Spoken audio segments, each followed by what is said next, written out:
आपण पाहत आहात नॅशनल सर्कल न्यूज। जय हिंद मित्रांनो, मी प्रताप गवई आणि आपण पाहत आहात नॅशनल सर्कल न्यूज। सध्या आम्ही रिद्धपूर लेगाव या ठिकाणी आलेलो आहे आणि इथे येण्याचं कारण असं आहे की रिद्धपूरवरून लेगावकडे जाणारा जो मार्ग आहे त्याच्यामध्ये एक रेल्वे क्रॉसिंग येतो आणि त्याच रेल्वे क्रॉसिंगचं काम इथं सुरू आहे। आपण या ठिकाणी पाहू शकता, हे रेल्वे क्रॉसिंगचं ब्रिजचं काम सुरू आहे आणि या ब्रिजच्या कामाला जे लोखंडी पत्रे लावलेले आहे, सुरक्षेच्या अभावी त्याच्या खाली काहीच नाही आहे। नियमानुसार जे नियम असतात सुरक्षेच्या अभावी इथं त्या कंपनीने कुठलीही अशी उपाययोजना केलेली नाही आणि एका तासापूर्वीच या ठिकाणी आपण इथं पाहू शकता, हे इथं रक्त पडलेलं सर्व दिसत आहे।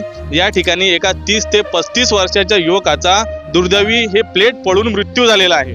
आपण पाहू शकता या ठिकाणी हीच ती प्लेट आहे आणि ही प्लेट ह्या एवढ्या उंचीवरून त्या युवकाच्या डोक्यावरून पडलेली आहे आणि त्या युवकाचा घटनास्थळीच इथं मृत्यू झालेला आहे। आता प्रश्न असा आहे की एवढं मोठं ब्रिजचं काम सुरू आहे आणि हे कंपनी क्षुल्लक ताराच्या भरोश्यावर एवढं मोठं प्लेट बांधून ठेवतात आणि सुरक्षेच्या अभावी याच्या खाली नेट पण नाही आहे आणि ह्या ब्रिजच्या खाली जो एक लाईन लावलेली असते सुरक्षेच्या दृष्टिकोनातून, जेणेकरून ब्रिजच्या खाली कोणी येणार नाही, मात्र या ठिकाणी अशी कुठलीही व्यवस्था या कंपनीने केलेली नाही आहे। आणि दुसरी गोष्ट, अमरावती जिल्ह्याचे माननीय जिल्हाधिकारी साहेब आपण आपल्या AC कॅबिनमध्ये बसून वारंवार जनतेला सूचना देत आहे की गॅस सिलेंडरचा तुटवडा नाही, तुम्ही गॅस एजन्सीच्या बाहेर लाईन लावू नका। आणि या ठिकाणी आपण पाहू शकता इथं 2 सिलेंडर आहे आणि हे घरगुती सिलेंडर आहे।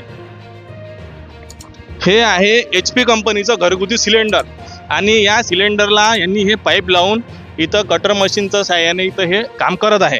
आता एकीकडे आपण बघतो की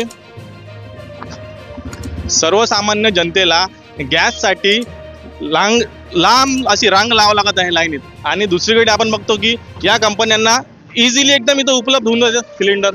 हे कसं काय चालत आहे, कोणाच्या आशीर्वादाने चालवत आहे, यावर कोणाचे लक्ष आहे की नाही आहे, की फक्त हा सर्व त्रास एक सर्वसामान्य माणसालाच होत आहे।